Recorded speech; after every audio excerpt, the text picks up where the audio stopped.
ಚಿಕ್ಕಬಳ್ಳಾಪುರ ಹೊರವಲಯದ ಕೊತ್ತನೂರು ಗೇಟ್ ಬಳಿ ಇಂದು ನಡೆದ ಅಪಘಾತದಲ್ಲಿ ಇಬ್ಬರು ತೀವ್ರ ಗಾಯಗೊಂಡಿರುವ ಘಟನೆ ನಡೆದಿದೆ.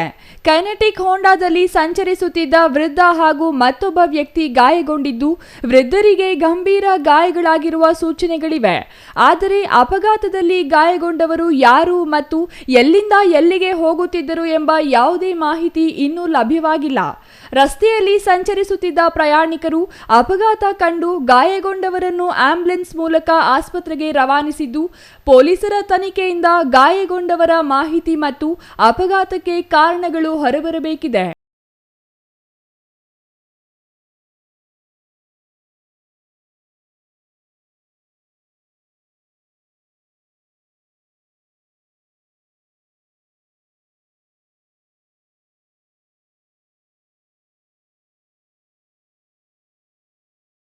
ಗಳನ್ನು ಸ್ಥಳೀಯ ಖಾಸಗಿ ಆಸ್ಪತ್ರೆಗೆ ರವಾನಿಸಿದ್ದು, ವೃದ್ಧನ ತಲೆಗೆ ಗಂಭೀರ ಪೆಟ್ಟಾಗಿರುವ ಹಿನ್ನೆಲೆಯಲ್ಲಿ ಹೆಚ್ಚಿನ ಚಿಕಿತ್ಸೆಗಾಗಿ ಬೆಂಗಳೂರು ಆಸ್ಪತ್ರೆಗೆ ರವಾನಿಸಲಾಗಿದೆ ಎಂದು ತಿಳಿದುಬಂದಿದೆ.